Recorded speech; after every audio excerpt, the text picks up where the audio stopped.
Hi, Aries. How are you? So, welcome to your year ahead forecast with me, Shanna Cross, on apogeethemoon.com. So, I will share my screen and we'll jump right in. A lot of changes for Aries, well, a lot of changes for everybody with the nodes shifting signs and all of that. 2022 is going to start off really interesting. So, for you specifically, we're going to be having a new moon to kick off the year, January 2nd, right? January 2nd, there's going to be a new moon at 12 degrees of Capricorn. And Venus is going to be retrograde here, and Venus will be at the 22-degree point where we saw, if you can remember, back in, it was actually on January 12th of 2020. So this was pre-COVID lockdown pandemic kind of stuff going on. This was when we had the first rumblings of it that were coming in from China. So just to back you up to that mindset, because we've been, in it now for, going on 2 years now. So just pre-COVID, January of 2020, the new moon in Capricorn at 12 degrees is seeing Venus at 22 degrees. And so we're going to get into what that means in the monthly for you when we come to the January monthly forecast for Aries. So I just thought that maybe I should note that in the year ahead, because this is where we were having eclipses. And, 2020 was the last year we had eclipses on the Capricorn and Cancer axis, which is your 10th and your 4th. And we see Venus activating the stellium lineup point, like literally singularity point of Pluto, the Sun, Saturn, and Mercury all conjunct there on January 12th of 2020. So I just thought that I would note that.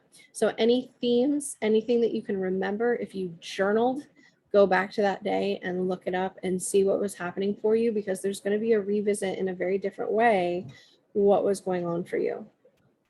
And then on January 19th, we do have the nodes entering Taurus and Scorpio.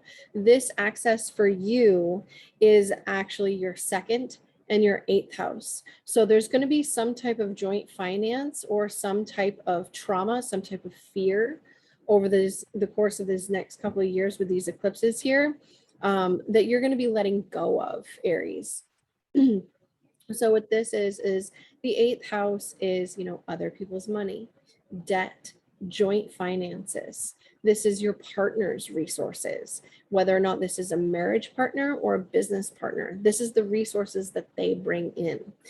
This is also where we can see deep-seated psychological kind of traumas in our lives. And so psychological, I want to be clear, the psychological traumas can be seen here as well. So there's going to be eclipses where, with the South Node, that could either be bringing something from the past, either money through partnership that has been in the past back, or over the course of the next 2 years, this could be letting go of finances through partnership and focusing on you, focusing on your money, your materials, your possessions, your values, your value system, and how you relate to your value system, right? Because 2nd house isn't just about money.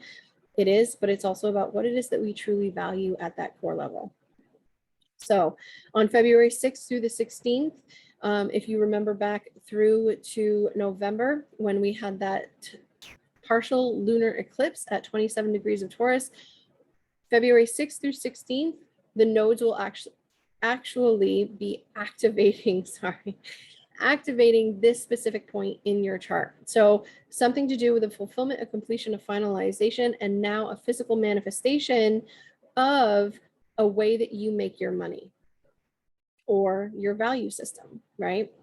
February 16th, we do have that Leo full moon squaring the nodes exact by degree.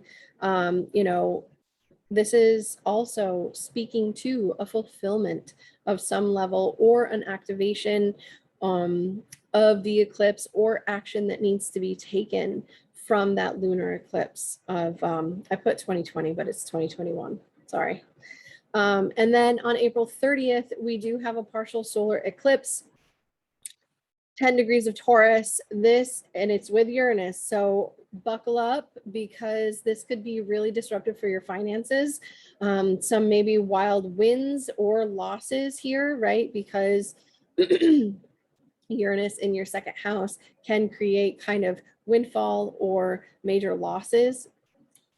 It's the wild card energy. You're not really 100% on, what's going on. But I will say, when we get to April in the monthly forecast, I will definitely go over this chart in specific, because when I was looking at it, I was in awe that other than conjunctions, there's no hard aspects. Everything is trines and sextiles. So I definitely want to be looking at that when we hit that April forecast for you, Aries. And especially because it's your second house of money and material and possession. So this could be really good for you. May 16th, we do have that total lunar eclipse at 25 degrees of Scorpio. This is, a big finalization, finish, completion, ending of sorts, right? Or a reevaluation, because full moons, I don't necessarily see them as endings. I see new moons as the actual end point and seeding of the new cycle that's coming in for me, and how I see the astrology of new and full moons and even eclipses. A full moon is a completion energy. You are now reaping what it is that you seeded at a new moon. And so now it's a reevaluation. And something that a teacher of mine says quite frequently is, if you say you planted an apple tree and you get pears, you need to go back and reevaluate, the truth of that statement. So, excuse me, for me, when I see this, especially because it is squaring Saturn, especially because Mercury is also retrograde at this point, in Gemini, and Venus is in Aries, conjunct Chiron, and Mars is with Neptune in Pisces. There is definitely some type of reevaluation over the long term that needs to be done. And there are things that need to be revised or revitalized or come to terms with before we let it go and move on to something else. On October 25th, we do have that partial solar eclipse at 2 degrees of Scorpio. So this one is definitely a south node eclipse, either letting something go out of your life, not necessarily for good, but for now, or something to do with joint finances or even psychological things coming back around for you to reintegrate and bring forward with you through this coming cycle. And then on November 8th, we do have that total lunar eclipse at 15 degrees of Taurus with Uranus, right? Squaring Saturn, and Mars is in Gemini retrograde. So there is some very interesting energy as we close out the year with the eclipses, and some very interesting and wild turn of events and culminations and completions and finalizations, wrapping things up. And also, reevaluating going forward what it is that is truly in alignment with where we see ourselves going, what it is that we're releasing, and what it is that we're moving towards. So that is your sun, moon, and nodes forecast. And here we have Mercury. So this year, Mercury is going to be starting its retrograde cycle in Aquarius on January 14th at 10 degrees, right? At 10 degrees of Aquarius. And so it will retrograde through your 11th house. This is a reevaluation of social networks, people that you associate with by choice. This is a reevaluation of maybe communicating with friends, either at a distance or in person, right? Depending on where you are and what you're doing. But it will also move back into Capricorn. This is your 10th house. This is what it is that you're known for. So perhaps there's a reevaluation that starts with the networks and the people that you network with, and it feeds back into what it is that you're known as, who you're known as, what you're known for, and what you're doing out in the world. This could also be a reevaluation with a boss, with someone that is in a position of power and authority over you.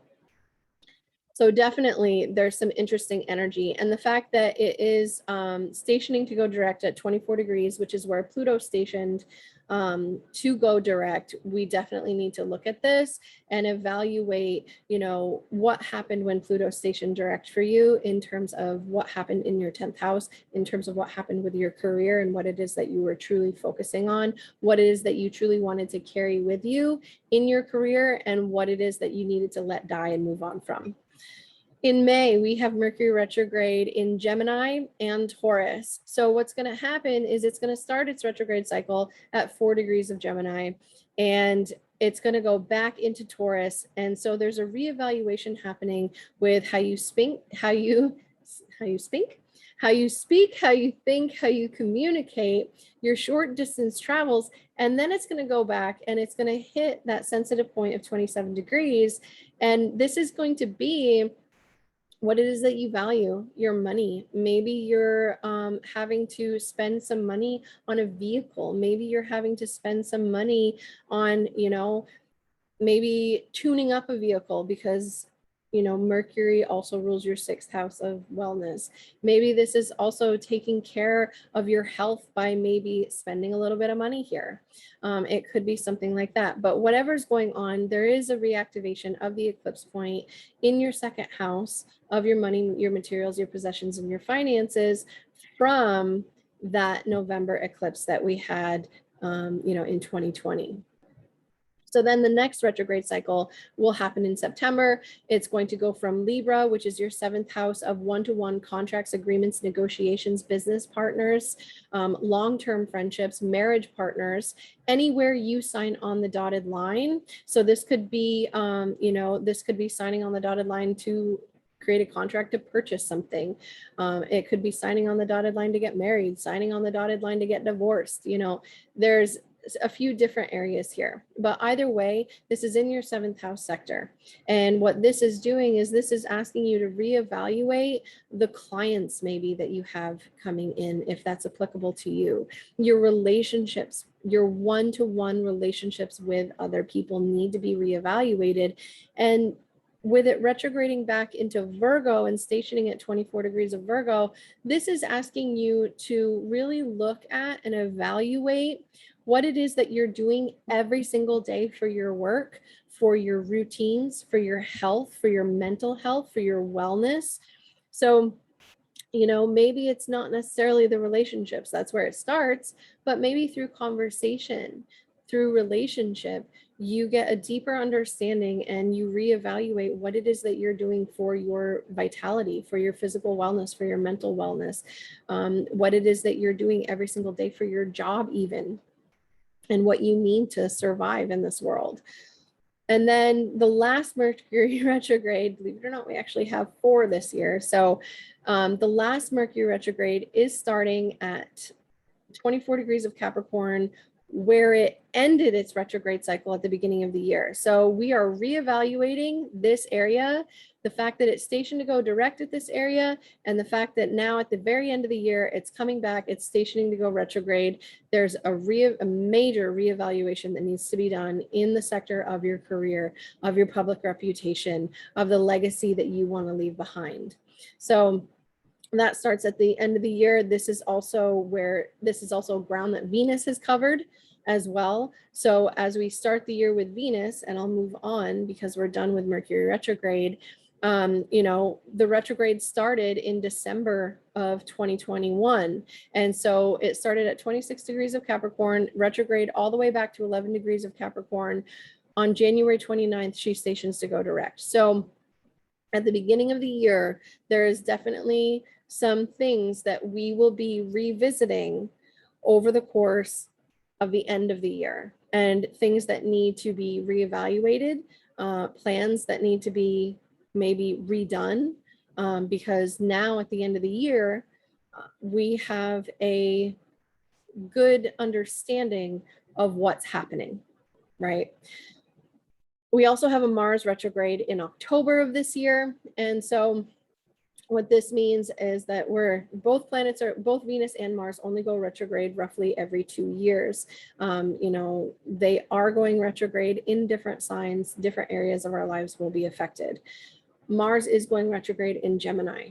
If you remember back to 2020, Venus went retrograde over these same degrees that Mars is going to now. In 2021, Mercury went retrograde over these same degrees as well. So there's definitely this reevaluation when it comes to Mercurial things, when it comes to Gemini things, and where they show up for you in your third house of how you think, how you speak, how you communicate, your short distance travel, short trips, your vehicles, right? Your siblings, your early childhood friends, even.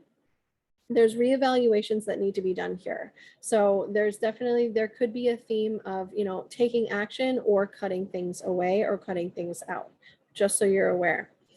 Now, in February, specifically on February 14th, Mars and Venus come conjunct exact at 14 degrees of Capricorn, and they run together until March 10th. That's when Venus starts to pull away.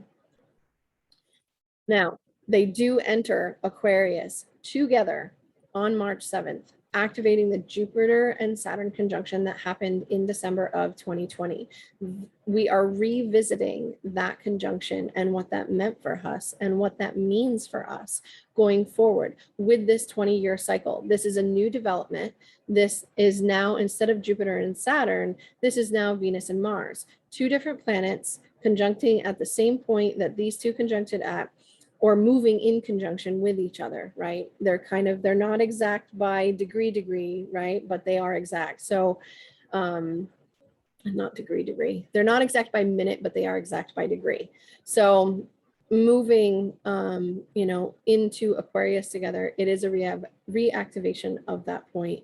And so this can see major themes for you in terms of your social networks, the people that you surround yourself with by choice. This can definitely see, you know, a reevaluation of maybe even what it is that you're doing out in the world, because you know, it was originally Jupiter and Saturn. Now it's your chart ruler and your 7th house ruler, as well as your 2nd house ruler and your 8th house ruler, because both Venus and Mars rule these 4 houses of your life. So you and your partners, your money and their money. There's a big reevaluation that needs to happen on this, and there's big themes surrounding what's going on with the social networks and what's going on with your clients, your business partners, your one-to-ones that are big in your life. And it has to do with you know, where these planets are, which is your 11th house, which is your social networks, and what you're known for,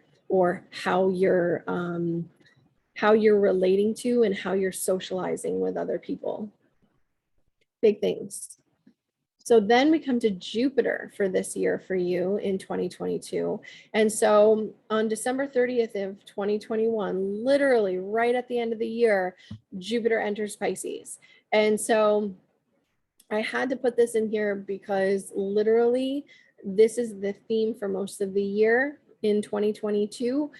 And in April, on April 12th, you know, it will come into that conjunction, exact conjunction with Neptune, which is really great. This is happening in your 12th house. This is compassion. This could be maybe, you know, going behind the scenes on either some type of educational pursuit or some type of humanitarian pursuit, something that is going to be so compassionate for you, you know, and maybe even pulling you away from the world in a very easy and a very soft way, because Jupiter does rule your 9th house of foreign travel. Maybe this is some of you taking a big trip, right, to a very foreign country, because the 12th house is also very foreign countries to us. It's maybe somewhere where we go on vacation to escape, and the 9th house is travel. So like long distance travel. So this could be something, if that's applicable to you in the situation that you're in, that could be something that happens for you.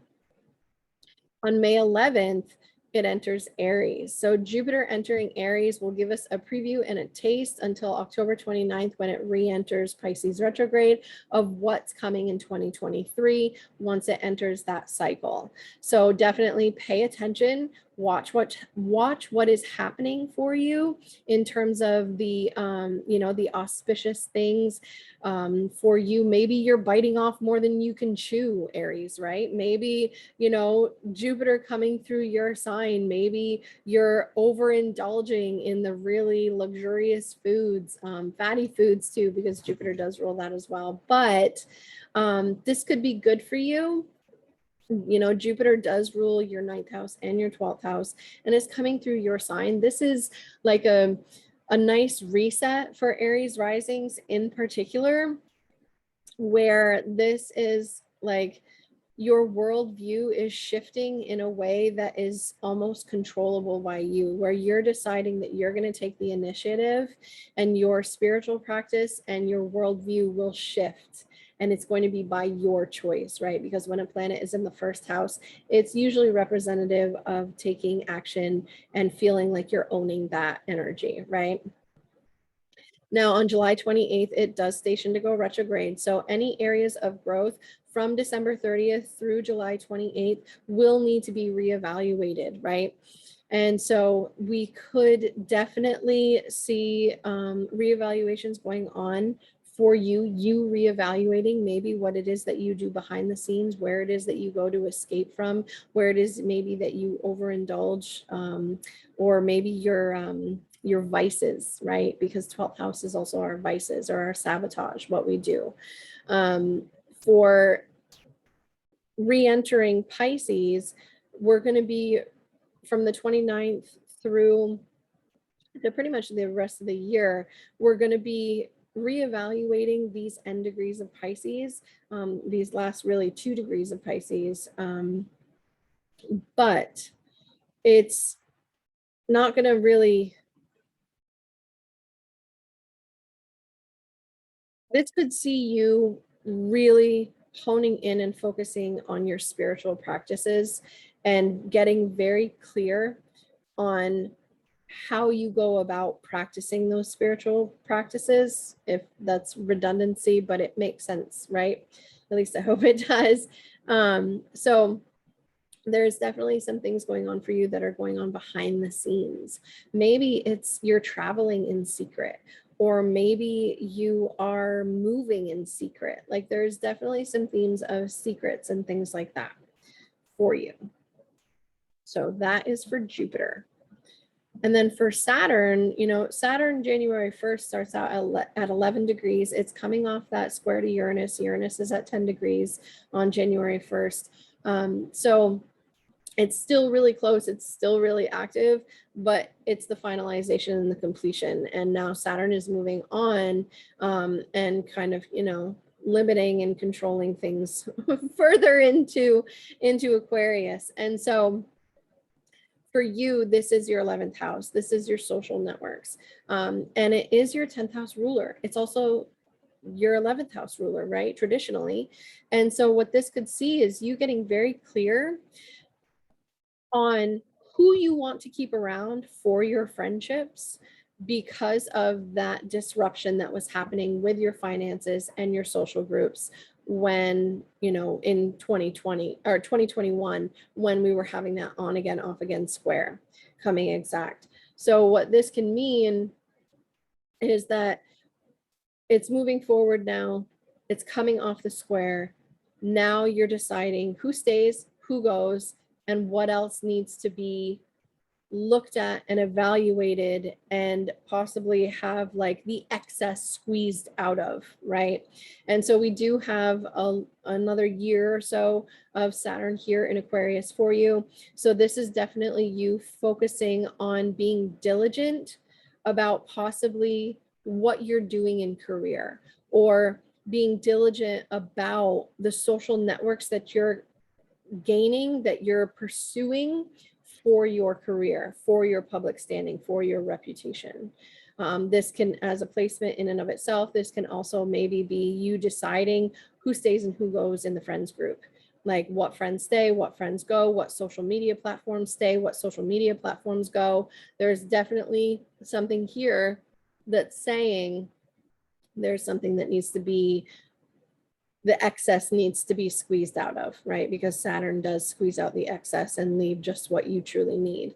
And then it does station to go retrograde at 25 degrees of Aquarius. So between 18 and 25 degrees of Aquarius is where we will be seeing Saturn kind of reevaluate and really limit and restrict what's going on there. So if you have any points, if you have any, like if this is where, you know, your sun or moon are in Aquarius, or even if this is your ascendant and you're listening for one of the other ones, you know, anywhere of those fixed signs in square or opposition. So if it's a conjunction, it would be in Aquarius. If it's square, it would be in Taurus or Scorpio. And if it's the opposition, it would be in Leo.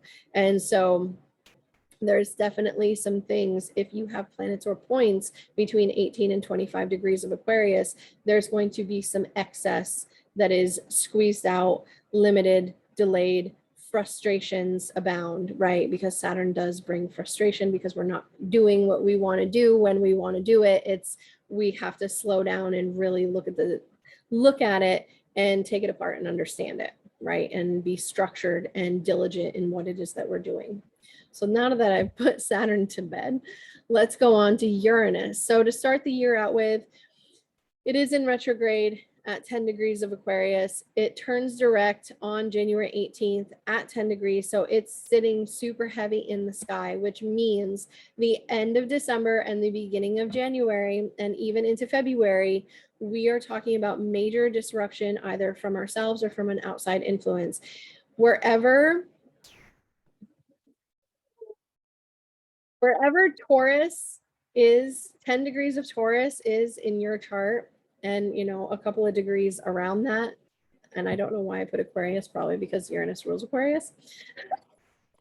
Anywhere that is, you know, 10 degrees, near 10 degrees, or that 10-degree point of Taurus specifically, this will actually, this will either be you causing major disruptions in terms of your money, your materials, your possessions, or this could be an outside influence coming in and causing major disruptions for your money, materials, and possessions as well in Taurus. I can't believe I did that. That's what happens when I do this at 3 o'clock in the morning. And then it will station to go retrograde on August 24th at 18 degrees of Taurus. So anywhere between 10 and 18 degrees of Taurus, if you have any planets or points in Taurus, in Leo, in Scorpio, or in Aquarius, this will affect you specifically. So yeah, there's that. Neptune is going to start the year off at 20 degrees. And so Neptune is going to get to 25 degrees until, you know, on June 28th, it stations to go retrograde. And so this is like a few weeks before, a few weeks after, things can kind of feel, there can be an ominous feeling with Neptune, not the ominousness of Pluto, right? I mean, the ominousness of Pluto is just intense, but the ominousness of Neptune is kind of this free-floating anxiety, where it's like you feel like the other shoe is about to drop, or you feel kind of agitated or anxious about something, like something's going to happen. And maybe you're picking up on, you know, the ethers, whatever's in the ethers, because with Neptune, it's really hard to pin down to a specific point, you know, unless you have specific indicators that you can do that. But, you know, it will go back to 22 degrees of Pisces, where it will station direct on December 4th. So around that time of the retrograde and the direct stationing, we can pick up with our spidey senses, as I like to call them, you know, extra. We can pick up maybe what's going on in the collective, what's going on with other people around us, but we're not going to necessarily know where it's coming from unless you can really ground and focus on what's going on. When Neptune is retrograde, this is a more intuitive, empathic kind of energy. So you could definitely see an uptick with the retrograde cycle with Neptune of maybe being more empathic or more psychic abilities kind of coming online. So that is that. And if you have planets or points, actually anywhere from 22 to 25 degrees of Gemini, Virgo, Sagittarius, or Pisces, you're going to definitely be feeling this transit, right? So just so you're aware. Pluto. So January 1st, we have Pluto at 25 degrees of Capricorn. It will station to go retrograde at 28 degrees of Capricorn on April 29th. And so when Pluto stations for the first few weeks before, first few weeks after the actual station, we can definitely feel this heightened sense of insecurity, right? Where like it's a different kind of spidey senses in the sense that it can feel a little bit more paranoia, a little more sensitive to maybe lecherous or underhanded kind of people coming in. And then it will station to go direct on October 8th at 26 degrees. So around the stations is when you really want to pay attention. If you have any planets or points, if if this is squaring your ascendant, squaring your descendant, this could definitely be a revamping of what it is that you're doing out in the world, as well as for you and your relationships in general, anywhere between 25 and 28 degrees of Capricorn, or 25 to 28 degrees of the cardinal sign. So that would be your sign, Aries, your ascendant, sun or moon, Cancer, Libra, and of course Capricorn. So definitely pay attention to that. It can bring kind of this edgy kind of vibe to it as well. So that is what I have for you, Aries, for the year ahead. So I really hope that you enjoy this. I hope you stick around for the monthly forecast that I will be doing. I will be uploading those before the month hits. So if we're looking at January, I will be uploading in December. So on and so forth. You'll get it, a few weeks before the month actually hits, so you can prepare for what's coming that month. So have a good one, and I hope to see you around. Thanks. Bye.